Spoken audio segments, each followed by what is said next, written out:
सर्दियों में देवरानी का 10 तरह का गर्मा गर्म नाश्ता ब्रेकफास्ट।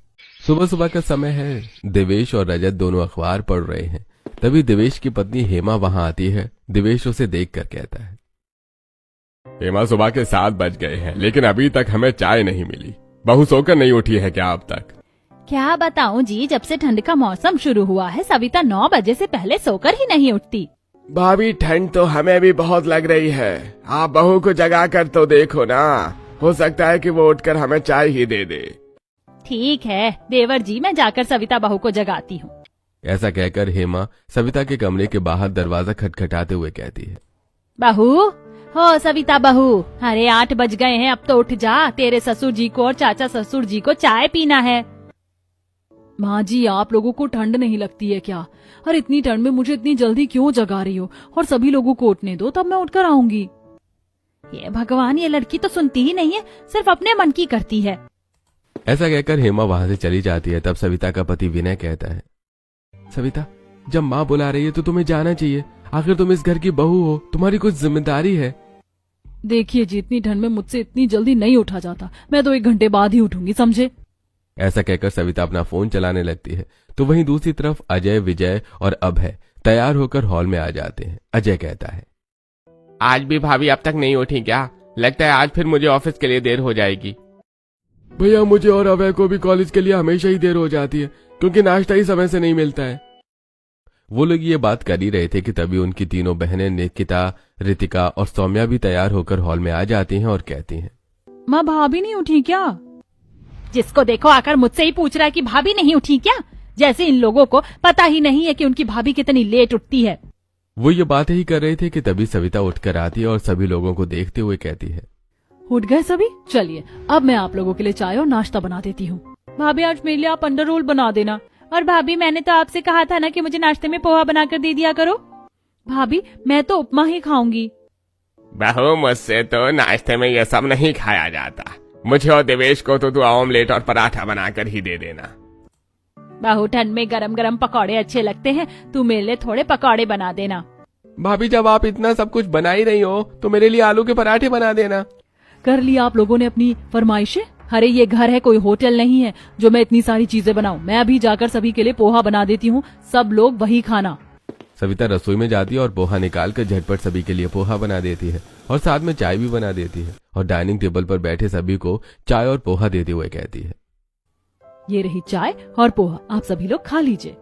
सविता, तुम रोज सुबह सिंपल सा बनाकर रख देती हो और हमारी फरमाइश तो मैंने आज तक पूरी होते हुए ही नहीं देखी। ये सुनकर सविता गुस्से से अपने कमरे में चली जाती है।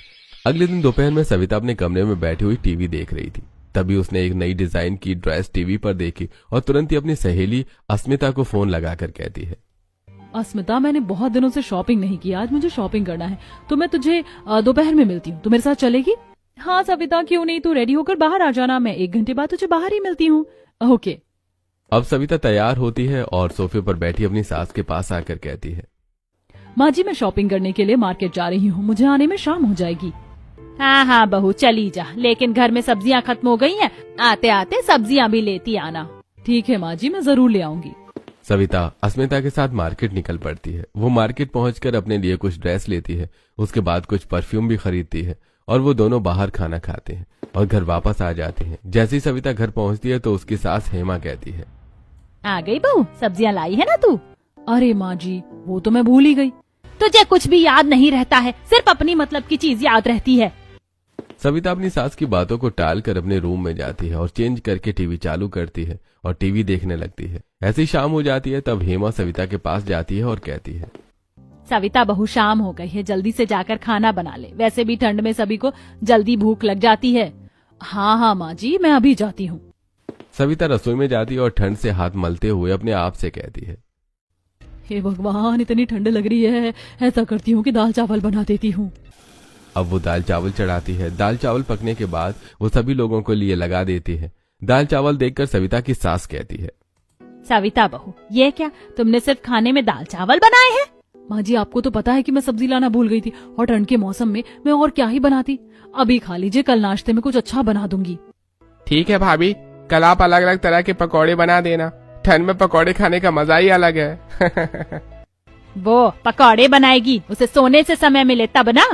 माँ जी आप भी ना हर वक्त मेरी बुराई लेकर ही खड़ी रहती हैं।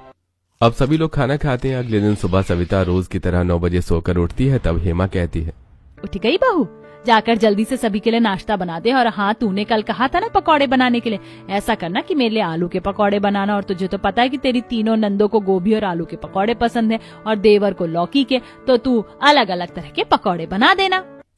और बहू मेरा तो पेट खराब है, इसलिए मैं पकौड़े नहीं खाऊंगा। तू मेरे लिए सूजी का उपमा ही बना देना। बहू उपमा तो मैं भी खा लूंगा। ठीक है मैं बनाती हूँ। ऐसा कहकर सविता रसोई में जाती है और बेसन का डिब्बा खोलते हुए मन में कहती है, इन लोगों को फरमाइश करने से फुर्सत ही नहीं मिलती। मैं अकेली बहू भला क्या क्या करूँ, सबको अलग अलग तरह का नाश्ता खाना है। मैं तो बस आलू के पकौड़े बनाकर रख देने वाली हूँ, जिसे खाना है वो खा ले। यही सोचकर सविता ढेर सारे आलू काटकर आलू के पकौड़े बनाकर डाइनिंग टेबल पर रखती है और सभी लोगों को आवाज देकर कहती है, चलिए नाश्ता बन गया है, आप सभी लोग खा लीजिए। अब हेमा अपनी तीनों बेटियों के साथ डाइनिंग टेबल पर आती है। सविता आलू के पकौड़े देखकर खुश हो जाती है और एक पकौड़ा उठाकर कहती है, गरम गरम आलू के पकौड़े बड़े ही स्वादिष्ट लगते हैं, चलो जल्दी से खा लेते वरना ठंडे हो जाएंगे। ऐसा कहकर हेमा गर्मा गर्म आलू के पकौड़े उठाकर खाने लगती है। तभी निकिता कहती है, भाभी आपको तो पता है कि मैं आलू के पकौड़े नहीं खाती हूँ, आपने मेरे लिए गोभी के पकौड़े नहीं बनाए क्या? निकिता एक तो तुम आराम से उठती हो और मेरी मदद भी नहीं करवाती, सारा काम मुझे अकेले ही करना पड़ता है। मैं अकेले अलग अलग तरह का नाश्ता नहीं बना सकती। ऐसा कहकर सविता अपने कमरे में चली जाती है। अब निकिता, रितिका और सौम्या भी वही पकौड़े खा लेती हैं।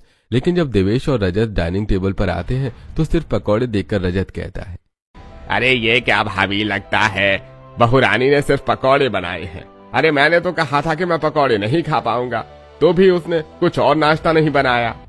रजत भैया आपको तो पता है कि वो अलग अलग तरह की चीजें नहीं बनाती है, उसने पकौड़े बना दिए, आप ये खा लीजिए वरना ये भी ठंडे हो जाएंगे। अब रजत और देवेश बैठकर पकौड़े खाने लगते हैं। तब अजय, विजय और अभय भी आ जाते हैं। अजय पकौड़े देखकर कहता है, ओहो, आज खाने में फिर ये ठंडे पकौड़े बने हैं।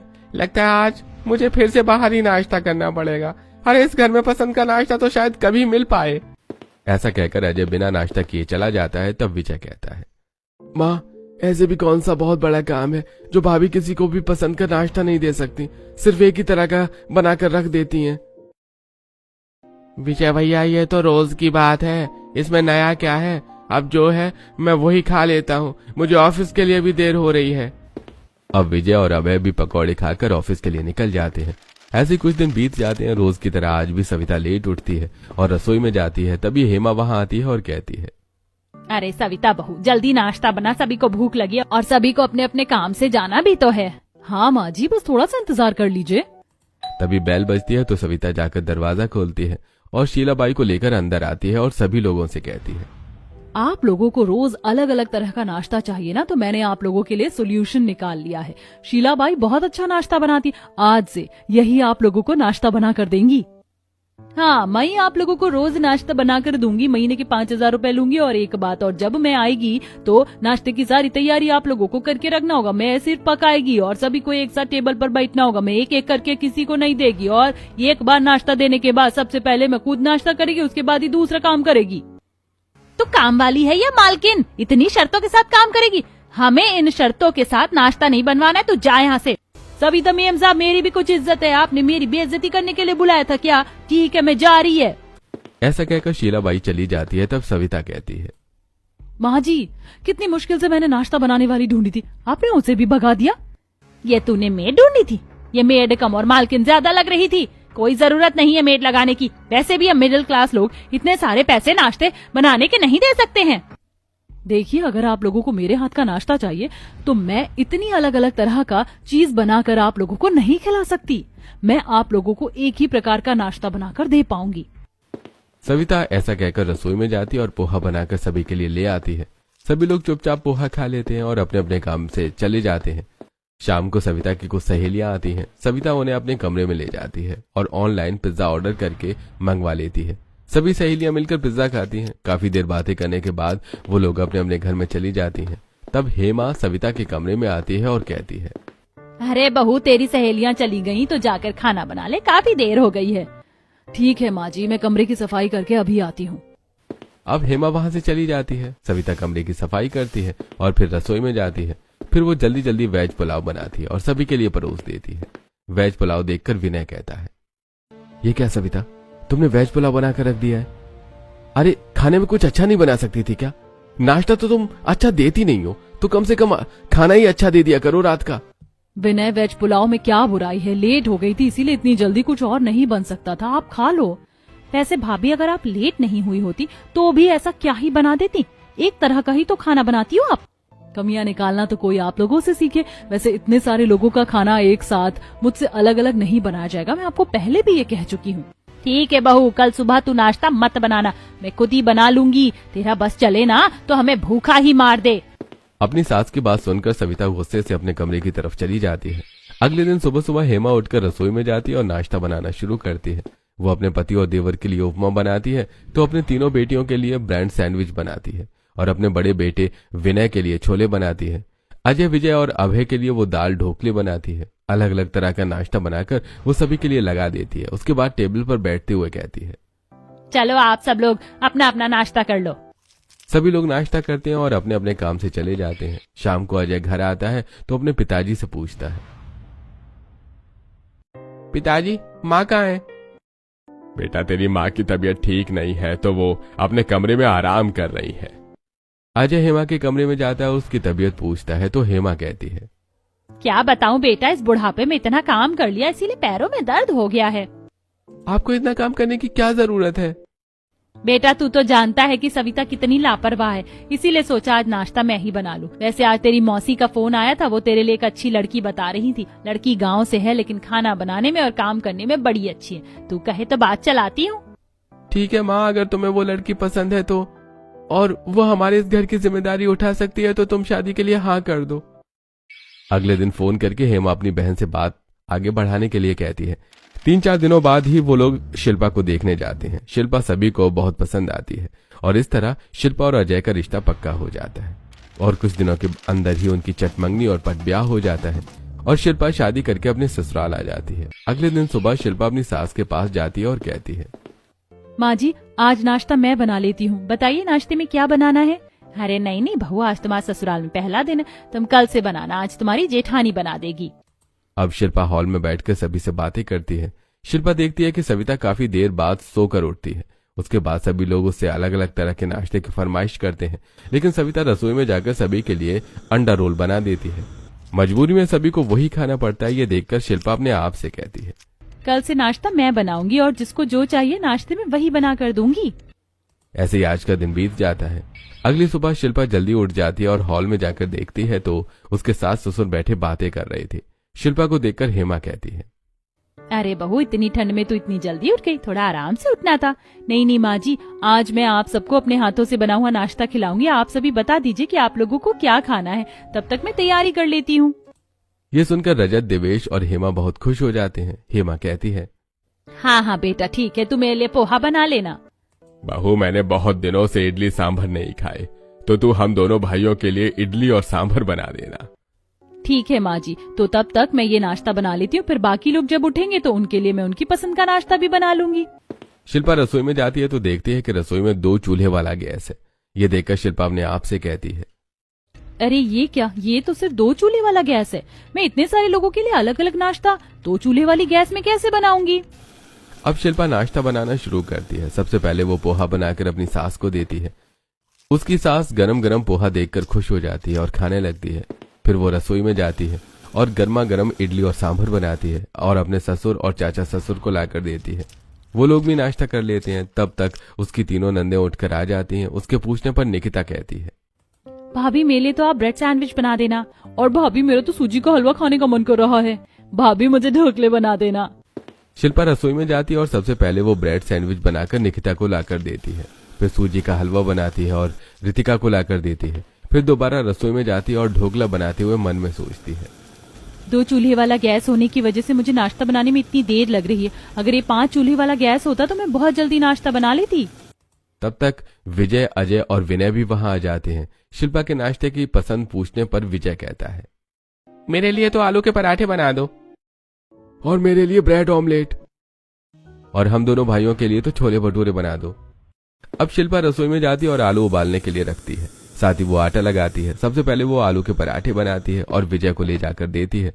उसके बाद वो जल्दी जल्दी ब्रेड ऑमलेट बनाती है और वो अजय को ले जाकर देती है। फिर वो रेडीमेड मटर का यूज करके छोले और भटूरे भी बनाते हैं और फिर वो विनय अभय को देती है। सभी लोग नाश्ता करके लिविंग हॉल में बैठते हैं। तब तक सविता भी उठकर वहां आ जाती है और ये सब देखकर कहती है, आज तो तुमने सभी को नाश्ता करा दिया, ये तो बहुत अच्छी बात है। अब जब सबको उनकी पसंद का नाश्ता दिया है तो मुझे भी मिक्स वेज पराठा बनाकर दे दो। ठीक है जेठानी जी, आप बैठिए, मैं अभी बनाकर लाकर देती हूँ। शिल्पा रसोई में जाती है और थोड़ी थोड़ी सभी सब्जियों को काट कर उन्हें आटे में मिलाकर मिक्स वेज पराठा और साथ में चटनी भी बनाकर सविता को लाकर दे देती है। सविता भी नाश्ता कर लेती है और फिर अपने कमरे में चली जाती है। तो वहीं हॉल में बैठी हेमा सभी लोगों से कहती है, आज तो बहू ने दिल खुश कर दिया, इतने सारे लोगों को इतनी जल्दी जल्दी उनकी पसंद का नाश्ता बनाकर दिया है। अरे ये बात तो सही है। बहुत दिनों बाद अपनी पसंद का नाश्ता करके बहुत अच्छा लग रहा है। सभी लोग शिल्पा की तारीफ कर रहे थे। तो दूसरी तरफ शिल्पा घर के कामों में लग जाती है। पहले वो रसोई साफ करती है, फिर बर्तन धोती है और फिर घर के बाकी काम भी करती है। फिर वो वॉशरूम में कपड़े धोने के लिए जाती है। तभी सविता वहां फोन चलाते हुए आती है और शिल्पा को इस तरह कपड़े धोता देखकर मन में सोचती है, अच्छा ही है कि शिल्पा गांव से है, वो सारे काम कर लेती है और सभी को नाश्ता भी दे देती है। घर वालों को इसकी जितनी तारीफ करना है वो करे, मुझे इससे कोई फर्क नहीं पड़ता। मुझे काम नहीं करना पड़ता, इससे अच्छी क्या बात हो सकती है। ऐसा सोचते हुए सविता अपने कमरे में चली जाती है और वो अपनी फ्रेंड मालती को फोन करके कहती है, मालती किटी पार्टी कब है, मुझे जरूर खबर करना। अब देवरानी आ गई है तो काम वो संभालेगी और मैं घूमने फिरने और पार्टी करने में ज्यादा ध्यान लगाऊंगी। शाम होते ही सविता तैयार होकर घूमने निकल जाती है। तो वहीं शिल्पा कमरे में हीटर के सामने बैठे हुए अजय से कहती है, सुनिए जी, हमारे बड़े परिवार के लिए 2 चूल्हे वाला गैस पर्याप्त नहीं है। अगर मुझे 5 चूल्हे वाला गैस मिल जाए तो मैं सुबह जल्दी सभी को उनकी पसंद का नाश्ता दे पाऊंगी और फिर किसी को देर भी नहीं होगी। ठीक है शिल्पा, तुम तैयार हो जाओ, हम मार्केट जाकर गैस, चूल्हा और जरूरत का बाकी सामान भी ले आएंगे। अब शिल्पा तैयार होती है और अजय के साथ मार्केट जाकर एक 5 चूल्हे वाला गैस, कुछ मसाले और नाश्ता बनाने का कुछ सामान लेकर घर आती है और अपनी सास से कहती है, माँ जी, अब आप देखिएगा कि कल से मैं सभी को गरम गरम और समय पर नाश्ता दे दूंगी, वो भी उनकी पसंद का। शिल्पा की बात सुनकर हेमा बहुत खुश होती है। अगली सुबह शिल्पा उठती है और सभी से उनकी पसंद के नाश्ते के बारे में पूछती है।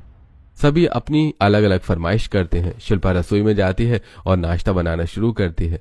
एक गैस पर वो आलू चढ़ाती है, तो दूसरी पर ढोकले, तीसरी पर उपमा बनाती है, तो चौथी पर ब्रेड सैंडविच बनाती है और 5वीं पर वो आलू का पराठा बनाती है और फिर वो सभी लोगों को उनकी पसंद का नाश्ता बनाकर परोस देती है। सविता भी सभी के साथ बैठकर नाश्ता करती हैं। सभी अपनी पसंद का नाश्ता पाकर बहुत खुश होते हैं और खुशी से खाते हैं। नाश्ता करने के बाद हेमा शिल्पा से कहती है, बहू, सभी ने नाश्ता कर लिया, अब तुम भी नाश्ता कर लो। जी माँ जी।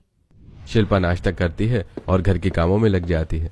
तो वहीं दूसरी तरफ सविता तैयार होकर शॉपिंग के लिए मार्केट चली जाती है। ऐसे समय बीत रहा था। शिल्पा रोज सुबह उठकर अपने 5 चूल्हे की गैस पर अलग अलग तरह का नाश्ता बनाकर सभी लोगों को उनकी पसंद का नाश्ता देती। लेकिन ठंड बढ़ने के साथ साथ शिल्पा को बहुत तेज सर्दी हो जाती है। एक दिन शिल्पा की माँ का फोन आता है। वो शिल्पा की आवाज सुनकर कहती है, बेटा, लगता है तुझे बहुत जोर की सर्दी हो गई है। हाँ माँ, ठंड बढ़ रही है और आपको तो पता है कि जब ठंडी बढ़ती है तो मुझे सर्दी हो जाती है। ठीक है बेटा, तो मैं तेरी बहन शालिनी को कुछ दिनों के लिए तेरे पास भेज देती हूँ। इससे तेरी मदद भी हो जाएगी और वो तेरा ख्याल भी रख लेगी। ठीक है माँ, भेज दो। शाम को शालिनी शिल्पा के ससुराल आती है, जहाँ लोग शालिनी से मिलकर बहुत खुश होते हैं। अगले दिन सुबह शिल्पा रसोई में जाती है। तभी शालिनी भी रसोई में आती है और शिल्पा से कहती है, शिल्पा दीदी, तेरी तबीयत ठीक नहीं है तो नाश्ता मैं बना देती हूँ।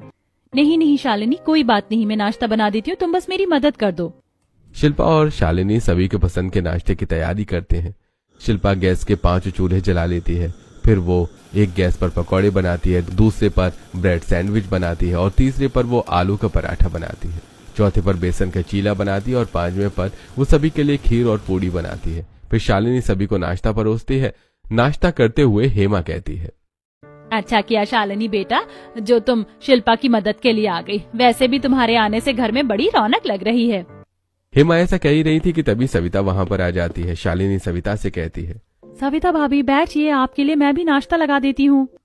शालिनी सविता का नाश्ता लगाती है और सविता नाश्ता करने लगती है। विनय शालिनी से कहता है, शालिनी, तुम भी शिल्पा की तरह काम में एक्सपर्ट हो, तुम तो आती जाती रहा करो। तुम्हारे रहने से शिल्पा को मदद मिलती है और हम सभी को भी अच्छा लगता है। विनय को इस तरह शालिनी की तारीफ करता देखकर सविता को बुरा लगता है, लेकिन वो कुछ नहीं कहती। अब शालिनी रोज शिल्पा के साथ घर का सारा काम करवाती। उसे इस तरह काम करता देखकर घर के सभी लोगों के साथ विनय शालिनी भी बहुत तारीफ करता। एक दिन हेमा सविता से कहती है, सविता बहू, जब से शालिनी आई है तुमने तो घर का काम करना ही छोड़ दिया। शालिनी तो मेहमान है, तुम्हें शिल्पा के साथ काम करवाना चाहिए। माँ जी, शिल्पा इतना काम इसीलिए कर लेती है ताकि हर कोई उसकी तारीफ करे, तो ठीक है करने दीजिए ना। ना ही मुझे इतना काम करने का कोई शौक है और ना ही अपनी तारीफ करवाने का। ऐसा कहकर सविता अपने कमरे में चली जाती है, जहाँ विनय उससे कहता है, सविता, माँ सही कह रही थी। आखिर तुम भी तो इस घर की बहू हो, लेकिन तुमने तो अपनी सारी जिम्मेदारियां छोड़ रखी हैं।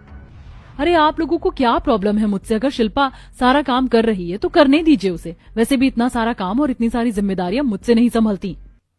सविता, तुमसे तो कुछ कहना ही बेकार है। तुम्हें जैसा लगता है तुम वैसा करो।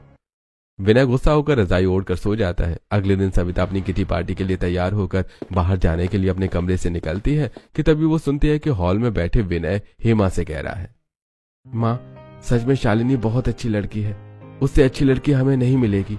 देख नहीं रही हो, जब से वो आई है सारा घर संभाल रखा है उसने। हाँ बेटा, ये बात तो सही है। हमारा इतना बड़ा परिवार है, इतने बड़े परिवार के लिए ऐसी बहू मिलना सचमुच बड़ा ही मुश्किल है। माँ, वो बहू बनकर आएगी तो शिल्पा की ही तरह तो सारा घर संभाल लेगी। मैं तो कहता हूँ कि आज ही फोन करके आप रिश्ते की बात चलाओ। माँ बेटी की बात सुनकर सविता मन ही मन सोचती है, हे भगवान, मेरे पति शालिनी से दूसरी शादी करने वाले हैं। सविता उल्टे पैरों से अपने कमरे में आ जाती है और रोने लगती है। तभी सविता की सहेली अस्मिता का कॉल आता है और अस्मिता कहती है, क्या बात है सविता, तू किटी पार्टी के लिए अभी तक नहीं आई है? क्या बताऊं अस्मिता, आज मैंने जो सुना उसके बाद तो किटी पार्टी दूर की बात है, मेरा तो जीने का भी मन नहीं कर रहा। ऐसी क्या बात हो गई, मुझे भी बता। मेरे पति मुझसे परेशान होकर मेरी देवरानी की बहन से दूसरी शादी करने वाले।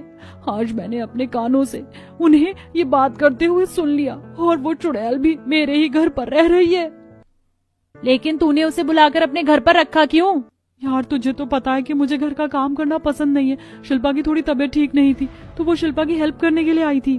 देख सविता, ये तो अच्छी बात नहीं है। ऐसे तो तेरी गृहस्थी बर्बाद हो जाएगी। अब बदलने का समय आ गया है। तू आज से ही अपने घर की सारी जिम्मेदारी संभालना शुरू कर दे। अपनी देवरानी से सीख, जैसे उसने सबका दिल जीत रखा है वैसे तुझे भी सबका दिल जीतना होगा। अस्मिता सविता को समझाकर फोन रख देती है। अगले दिन सुबह सविता उठकर रसोई में जाती है और शिल्पा से कहती है, शिल्पा, आज से मैं भी तुम्हारे साथ सारा काम करवाऊंगी। और हाँ, तुम मुझे भी अपनी तरह घर संभालना और अलग अलग तरह का नाश्ता बनाना सिखा दो। ये सुनकर शिल्पा बहुत खुश होती है। शिल्पा और सविता दोनों एक साथ मिलकर सभी को अलग अलग तरह का नाश्ता बनाकर देती हैं और काम करने लगती है। और ये देखकर शालिनी निश्चिंत हो जाती है और वापस अपने घर चली जाती है। ऐसे कुछ दिन बीत जाते हैं। एक दिन विनय सोते वक्त सविता की तारीफ करते हुए कहता है, तुमने भी शिल्पा की तरह घर संभालना और नाश्ता बनाना सीख लिया। मुझे बहुत खुशी है कि तुम बदल गई हो। तो फिर आप दूसरी शादी तो नहीं करेंगे ना? शादी? कौन कर रहा है दूसरी शादी?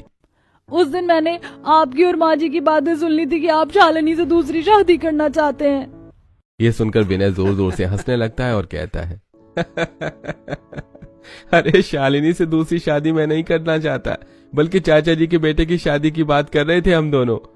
ये सुनकर सविता खुश हो जाती है और इस तरह शिल्पा और सविता मिलजुल कर काम करते हैं और खुशी खुशी रहने लगते हैं। हेलो फ्रेंड्स, ये वीडियो आपको कैसी लगी जरूर से कमेंट में अपनी राय बताना और ऐसे ऐसे वीडियो के लिए सब्सक्राइब जरूर से कर लेना और कमेंट में ये भी बताना आप कहाँ से हमारा वीडियो देख रहे हो। Love you, bye bye.